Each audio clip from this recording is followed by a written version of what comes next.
Trimming shrubs made easy.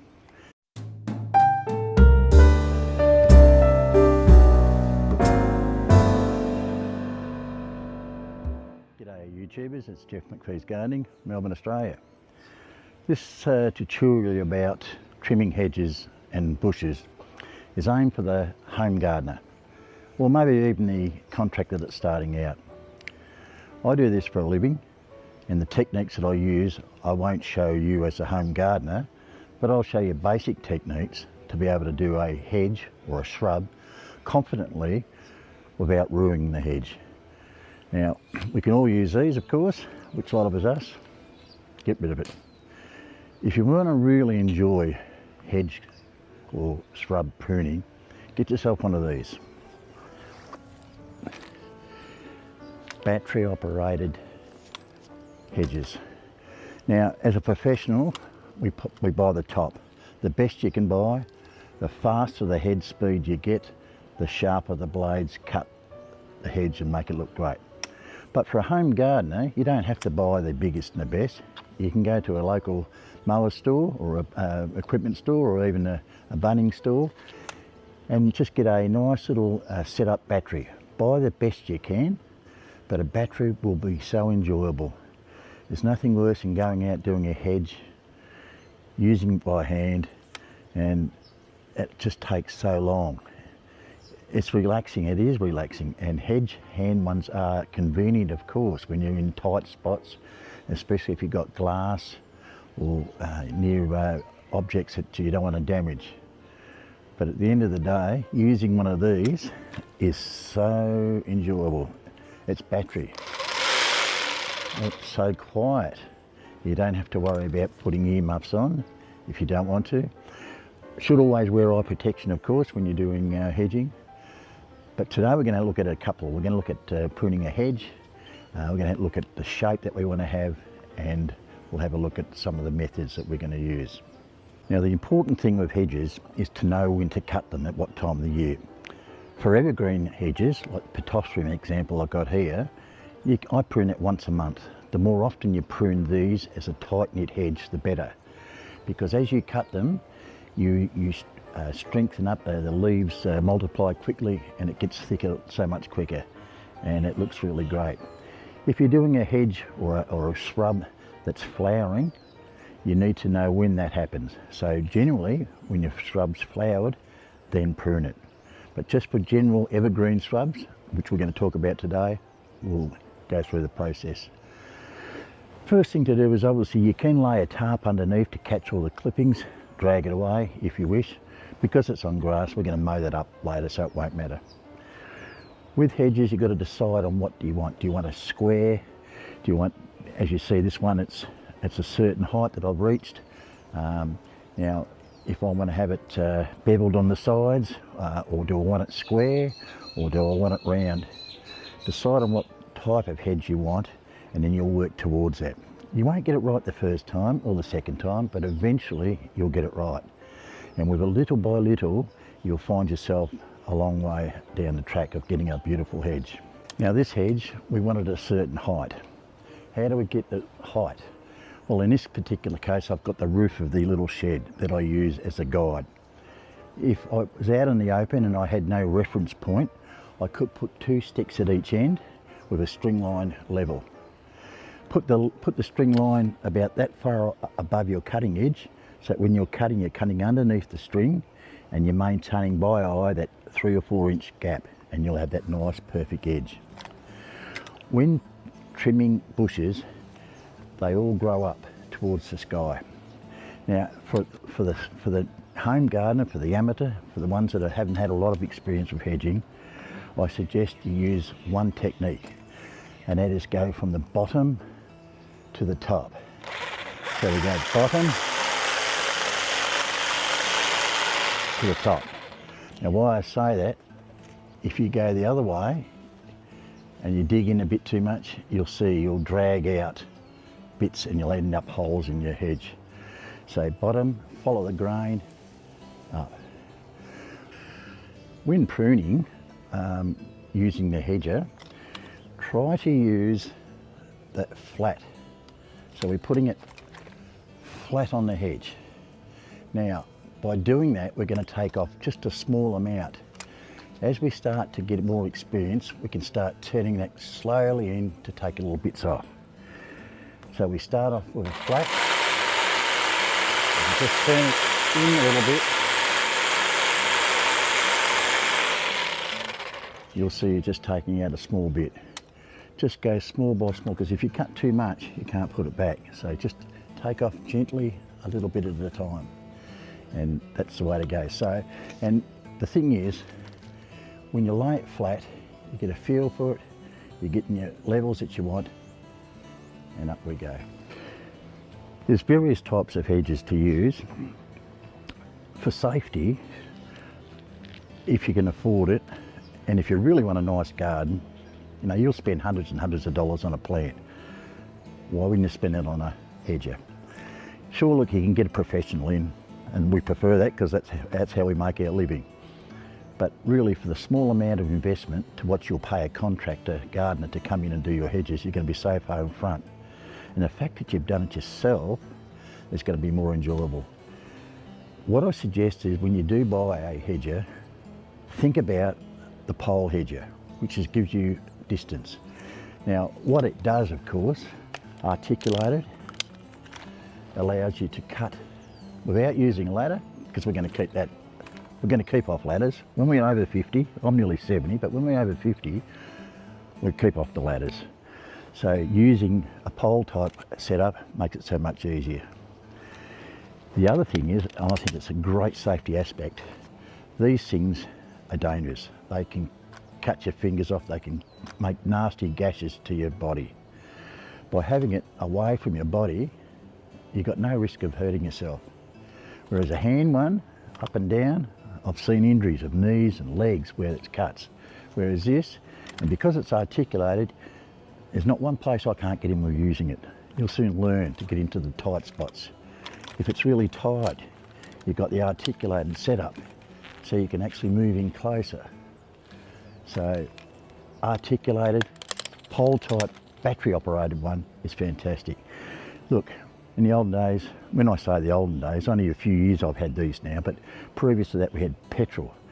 So noisy, had to wear earmuffs. Not to think how you'd upset the neighbours of the constant noise all the time. I mentioned before, when we're going to do the top, I've got that garage spout line to use for a straight line. If I didn't have any reference, as I mentioned before, put a pole up at each end, put a string line to level across, have it, 4 to 6 inches above to where you're going to cut, so you don't cut the string, and then you can just operate that set distance underneath that. So I'll just use, or you might just have a good eye. I think after doing it for a long time, you tend to get an eye. But when you've done a little bit of pruning, step back, have a look, do some more.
Reasonably close. I mean, I'll probably spend a bit more time on it, but shooting a video, I'm sure you don't want to watch an hour of me doing this.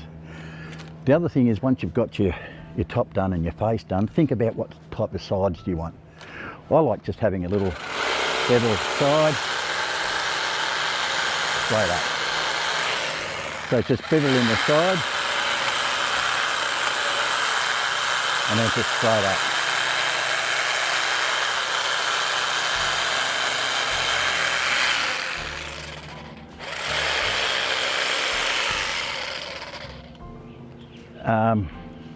With pitostriums, a little bit messy down below, but that'll eventually grow in after a while. It's only 18 months old. I bought 3, spaced them together, fed them regularly, and they're really good. One thing about pruning is don't do it on a hot day. As a home gardener, you've got plenty of time. If it's a really hot day, that day or the next day, delay pruning. You don't want your shrub under stress when you prune. Now, as professionals, we do this every day, and unfortunately we have to do it to get the work done. But you as a home gardener, you've got all the time in the world. So, nice day. Today it's overcast, spot of rain, just perfect conditions. Once I've finished pruning that, I'll then apply a sea salt or a power feed seaweed-based product just to give it a bit of a touch-up, spray it all over using on the hose. Just invigorates the growth. So if any stress suffered, it will help. Now you might have a round shrub to do. Now this particular one, I'm not going to cut it because it's a callistemon. It flowers in the spring. If I cut this now, I'm going to sacrifice having flower. The best time to do these is immediately after the flowers started to fading off, then give it a nice prune. For any shrub that you want a ball out of, I find if you always start from the bottom and work your way up. Always think of a circle. Always start from the bottom and work up. This particular one, I have to use a ladder. Should see my wife carry on, but anyway. So I use that method of starting below and working up. So I'll get that nice round ball type thing. So any ball that you want to make, I find, as you say, start below and start working your way around. Some people, old timers, 50-cent piece, look at the shrub in the distance and then visualise the circle that you want to achieve.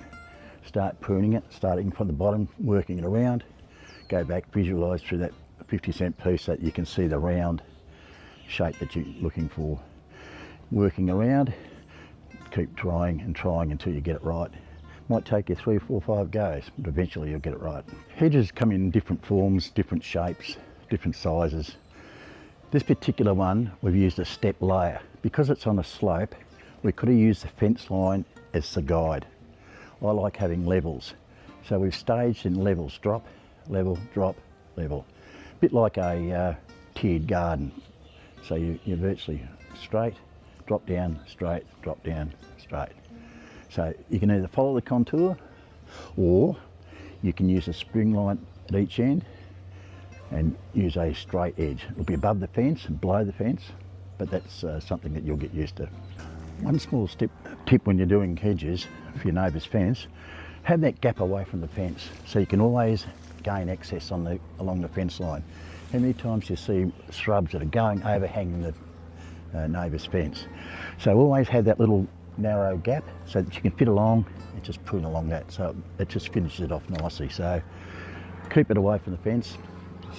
It's like planting trees or any shrubs. Don't plant them up against the fence line. Bring it out a bit so you can achieve that gap. Plus, if the fence has to be replaced, you're not going to lose your hedge. It's just some of the basic ways to prune. Any shrub, the general rule is if it's flowering, prune straight after flowering. Any evergreen, well, you can do it any time you like. Think about the weather conditions. Don't do it in a really hot of the day. Think about using battery. It just makes it so much enjoyable. You can't wait to get out there and do the hedges. When it's a hand method, you'll soon go, I really don't want to do this. So encourage you to think about that. Okay, so this is mainly directed at the home gardener. I'm going to do a few more videos on practical applications of gardening for the home gardener. Even if you're starting out a gardening business, it could help some tips, but the home gardener, I think if you take more pride in your garden and do things yourself, it'll be great. You know, we are available as contractors, gardeners, to come out, provide a quote and work out what you need to be done. And you've got to remember, in the contractor's case, it's his time, he's making a living out of it. He's got to take all the rubbish away, he's got to pay the tip fees, and he'll do a professional job. Now, you too can do a good job, and as you do it more often and as time goes on, you'll be just as good as a contractor, because it's your hedge and you'll take so much pride in it, and you'll do it more often because you don't have to worry about paying the contractor hundreds of dollars each time. You might only have it done twice a year. You can do it once a month. Mine at home, I do it every 2 weeks. I've got a lot of customers in my round which I prune every month for the evergreen trees. So you get nice tight finishes on the hedges themselves. Okay, that's my lot for today. Thanks very much for watching. If you're new to the channel, please subscribe. Got a lot of content about being a gardening contractor, but we're going to move into a little bit of a different direction in the home gardener as well. So we'll still do the contract gardener aspects, but we'll also cover some practical aspects for everybody that just loves gardening. Thanks for watching. Please subscribe and share, and comments, I'm really grateful, appreciate your comments, especially from your home gardeners. What do you think? Thank you. Bye.